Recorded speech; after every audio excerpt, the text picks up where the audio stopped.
baba anaelewa, niliingia ofisini kwake pale. Of course nilikuwa sio mtu wa kuishi tena, maana nilikuwa nimeshakata tamaa na maisha. Lakini baba alinishauri sana na ushauri wake kufanya kazi. Nilikuwa nakuja kanisani kwa kusuasua mara unaacha.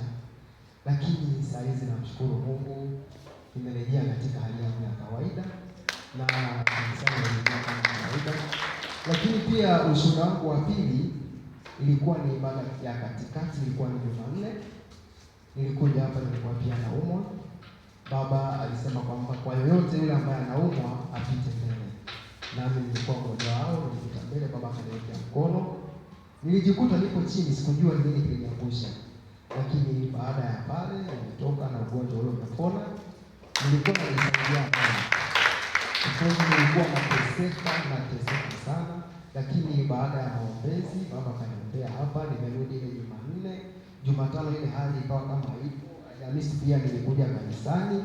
Lakini baba alitamka neno moja kwamba yaani mtu ni nani? Yaani ni wewe ukishajielewa kwamba wewe ni nani. Kuna watu unaweza ukaombewa ile roho yako kama ni ngumu hauwezi kupona.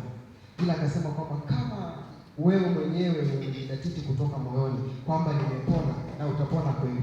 Na ndio maana sikupita tena mbele hapa Alhamisi. Roho ilikuwa inanisikia kwamba nikaombewa tena kwa mara pili. Nikasema hapana. Ndipo baada ya ibada nilikuwa nimerudi nyumbani. Ile Alhamisi, Ijumaa, Jumamosi nimesikilizia mpaka leo nimepona kabisa. Namshukuru Mungu. Mimi nilikuwa na bawasiri. Kwa yote ambaye amewahi kuugua bawasiri, akijua changamoto yake.